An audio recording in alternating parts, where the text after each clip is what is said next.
Hey IELTS community, welcome back to the channel. Guys, I'm back with another video for IELTS reading for GT. Guys, अगर आप seriously अपनी IELTS reading की skill को improve करना चाहते हैं and चाहते हैं भी आप भी हाई स्कोर कर पाएँ, तो आप इस वीडियो को लास्ट तक ज़रूर देखना। एंड इस वीडियो में मैं जेन्युइन इन्फॉर्मेशन के ऊपर बात करूँगा। I am not going to provide you any shortcut tricks and methods. मैं आपको जेन्युइनली जिस वे में आप बहुत ही बढ़िया से स्कोर कर पाओगे वो मेथड बताने वाला हूँ। If you are determined toward your skill and want to improve, you can watch this video till end. So without wasting any more time, let's get started. जो क्वेश्चन टाइप हम लोग इस वाली वीडियो में solve करने वाले हैं वो लिस्ट ऑफ हेडिंग है। ये वाला क्वेश्चन टाइप कई बार हमें बहुत ही ट्रिकी लगता है, बट इसके बहुत चांसेस होते हैं जीटी के एग्ज़ाम में या फिर एकेडमिक के एग्ज़ाम में आने के। तो इस वाली वीडियो को आप लास्ट तक ज़रूर देखना सो दैट हम लोग इस क्वेश्चन टाइप को बहुत ही स्ट्रॉन्ग कर पाएँ। इसको सॉल्व करने के बहुत ही डिफरेंट डिफरेंट मेथड्स होते हैं। कई लोग पहले लिस्ट ऑफ हेडिंग्स को रीड करते हैं, कई पैराग्राफ को। तो द बेस्ट मेथड जो मैंने आज तक अपने प्रेपरेशन में या दूसरों के वो ऑब्जर्व करके किया है, तो उसके हिसाब से पैराग्राफ को पहले पढ़ने से हमारे दिमाग में एक क्लियर पिक्चर बनती है, जिसके बाद जब हम one by one elimination method को चुनते हैं तो हमारे जो आंसर हैं बहुत ही इजीली मिल जाते हैं। तो हम लोग यही मेथड को आज सॉल्व करने वाले हैं। आप ध्यान से उस चीज़ को ऑब्जर्व करना and try to replicate them. Okay. So एक और चीज़ जो बहुत ही कई बार हमारे लिए दिक्कत वाली बन जाती है, भी हम देखते हैं भी ये इतने बड़े बड़े पैराग्राफ्स हैं, तो हमें लगता है भी इसका आंसर कैसे ढूंढेंगे। हमने जस्ट कनेक्ट द डॉट्स करने होते हैं, हमने डॉट्स को जोड़ते जाना होता है और एक ओवरऑल पिक्चर बनती जाती है पैराग्राफ की। हम लोग पहला पैराग्राफ जो कि ए पैराग्राफ है उसको रीड करना स्टार्ट करते हैं। Today, we do not generally associate feathers with the military in Europe, yet history shows that, in fact, feathers have played an intriguing role in European military clothing.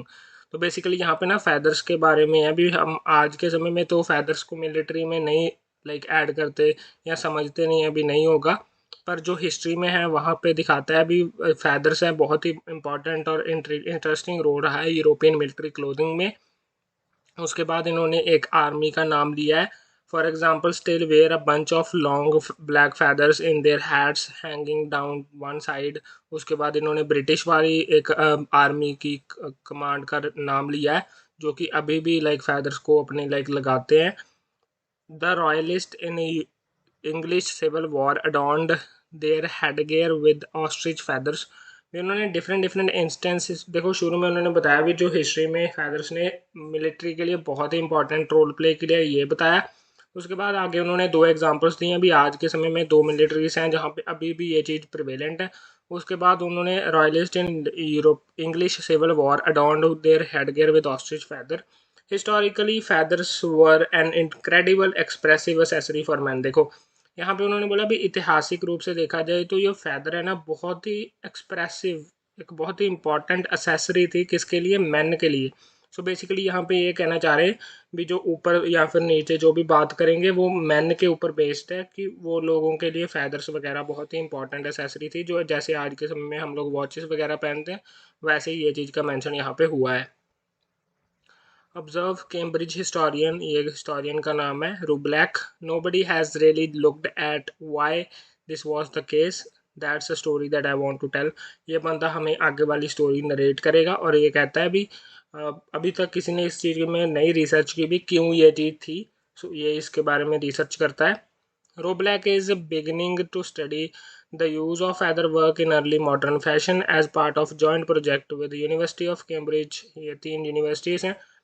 To the outsiders in preoccupation, her co-researchers are studying gold, glass, and whales.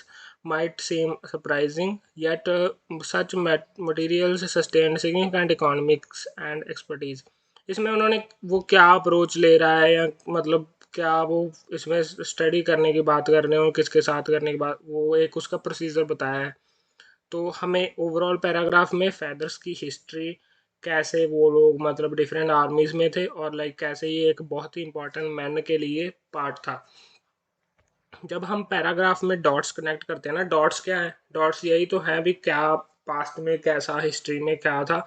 उसके बाद उन्होंने present में एक dot दिया भी present में कैसा चल रहा था फैदर्स का यूज़। और उसके बाद उन्होंने बताया भी कैसे मैन जो है इसको अपने एसेसरी की तरह अपनाते थे। तो इसको हम लोग अगर one by one list of heading के में देखें तो हम लोगों को आंसर मिलेगा क्लियरली एलिमिनेशन मेथड यूज़ करना है यहाँ पे।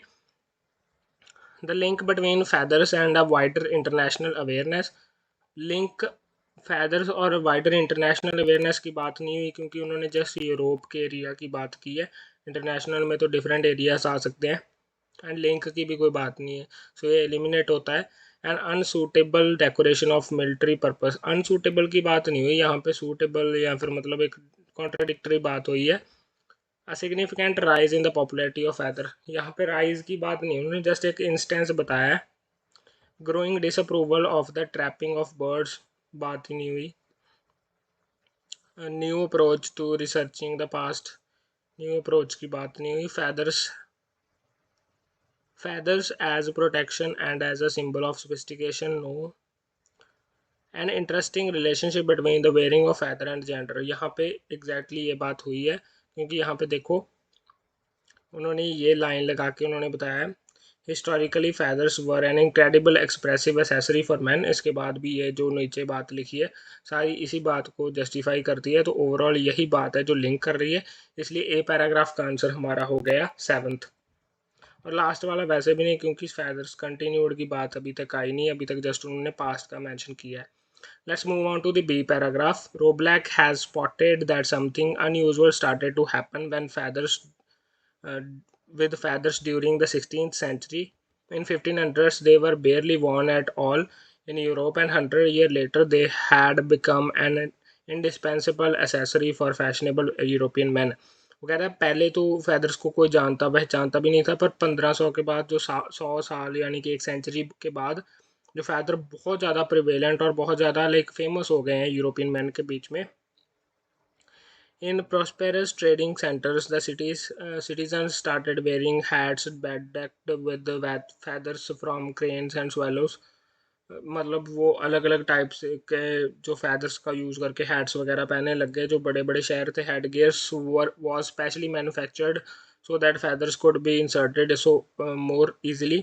तो हेड गियर्स मतलब ऐसी ऐसी हैट्स वगैरह बनाई गई जिसमें feathers आसानी से लग पाएँ। ये एक Flemish French डिक्शनरी है। were even obliged to offer words to describe people who choose not to wear them। तो जो हैट्स नहीं पहनना चाहते थे उनको डिस्क्राइब करने के लिए एक डिक्शनरी में नाम भी ऐड किए गए जो कि नीचे मैंशनड है। Feather working became a big business and उसके बाद Paris Madrid people started to make a living from decorating feathers for clothing. उसके बाद बेसिकली यहाँ पे ना फैदर्स की सारे में बात हुई है, तो कैसे मतलब फैदर्स अलग अलग जगह पे पॉपुलर हुआ। The link between feather and the wider international awareness की बात नहीं हुई है। And unsustainable decoration for military purpose की बात नहीं हुई। A significant rise in the popularity of feather, देखो सारे में फैदर की पॉपुलैरिटी बताई ना, उसने बोला 100 साल पहले कुछ नहीं था, 100 साल बाद एकदम से ग्रोथ हो गई। तो इस वजह से हमारा जो ये आंसर है 29 का थर्ड आंसर होता है। Let's move on to C paragraph. Why this happened will become clear as Roblak project develops. One crucial driver, however, was exploration. The discovery of new lands, especially of South America की discovery की उन्होंने compared with many of the other species that other earlier European colonists encountered. Exotic birds could be captured, transported and kept with relative ease. Europe experienced a sudden bird craze as exotic birds became relatively common sights in the continent large markets। तो basically जब जो ये देश है इसके लोग जो दूसरे देशों के मतलब यूरोप के लोग जाने लग गए डिस्कवर करने के लिए, वहाँ से ना बर्ड्स को लाने लग गए जो एग्जॉटिक बर्ड्स थे। Given the link with new territories and contest ruling elites wore feather partly to express their power and reach. तो मतलब जो अमीर लोग थे वो लोग इसको पहनने लग गए, but there were also more complex reasons. In 1599 for example duke Frederick's of, ये किसी जगह का नाम है, held a display at his court at which he personally appeared wearing a costume covered in exotic feathers का कैसे उन्होंने use करके कपड़े बनाए, रिप्रेजेंटिंग द अमेरिकन्स, वो अमेरिकन्स को रिप्रेजेंट कर रहे थे वहाँ पे. This was not just the symbol of power but a cultural contentedness, Roblok suggests. The message seemed to be that he was embracing the global industry that was quite insular and traditional. Okay. इस paragraph में basically कैसे जो different country से क्या link है, मतलब जो जैसे यूरोप वहाँ से लाए पंछी वगैरह, उसके बाद जो ट्रेंड बना उससे जो क्या क्या लिंक हो रहे हैं, ये डॉट्स है इसमें. तो अगर हम लोग देखें the link between feathers and a wider international awareness, तो इसका यहाँ पे मेंशन क्लियरली हमें देखने को मिलता है. जो ये अमेरिका को रिप्रेजेंट करने वाली बात है, या फिर नीचे वाली लास्ट वाली लाइन है, या फिर ऊपर भी अगर हम लोग यहाँ से देखें भी कहाँ से लाए गए हैं, तो हमें अवेयरनेस के बारे में बात पता चलती है. तो इस वजह से जो हमारा इसका आंसर है फर्स्ट है. अगर हम लोग डी पैराग्राफ पे जाएं, nor were feathers worn by the powerful alone. In 1530s, a legislative assembly at Augsburg imposed restrictions on peasants and traders adopting what it clearly felt should be an elite fashion. The measure did not last, perhaps because health manuals of the era recommended feathers could keep the wearers safe from bad air. ये बीमारियों से दूर रख सकता है. All of which were regarded as hazardous during the 1500s. ये कोई जगह का नाम है या बंदे का नाम है. Had hats made from peacock feathers to keep her dry in the rain. Gradually, feathers came to indicate that the wearer was healthy and civilized. Artists and musicians took to wear them as mark of subtle and style.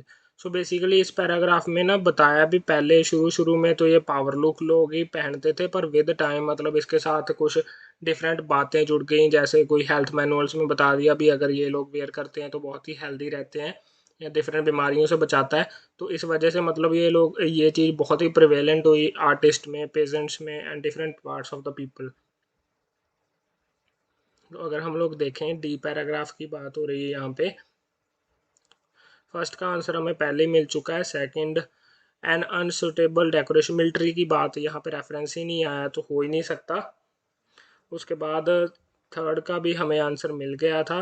Fourth, growing disapproval of trapping of birds, तो disapproval की बात नहीं हुई, ना ही trapping of birds की इसमें कोई बात हुई, तो ये भी नहीं हो सकता. फिफ्थ देखते हैं, a new approach to researching the past, यहाँ पे न्यू अप्रोच की बात नहीं हुई क्योंकि यहाँ पे रिसर्च की बात बताई नहीं है. उसके बाद अगले पे चलें तो हमें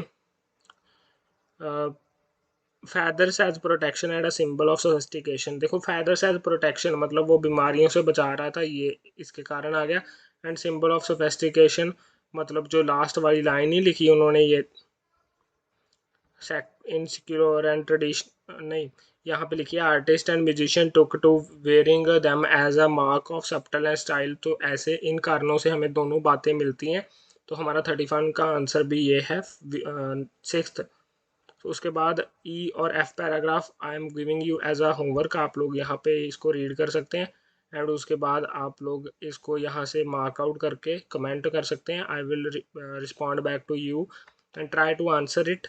So best of luck for your exam tomorrow, and if you need any kind of help regarding any of the modules you can comment down below. I will try to reach out to you soon, and if you want me to make videos on any other topic, I would love to make it. You can comment down below that as well. Thanks for watching this video. If you have any doubt in this video, you can message that about that also on our Telegram or Instagram.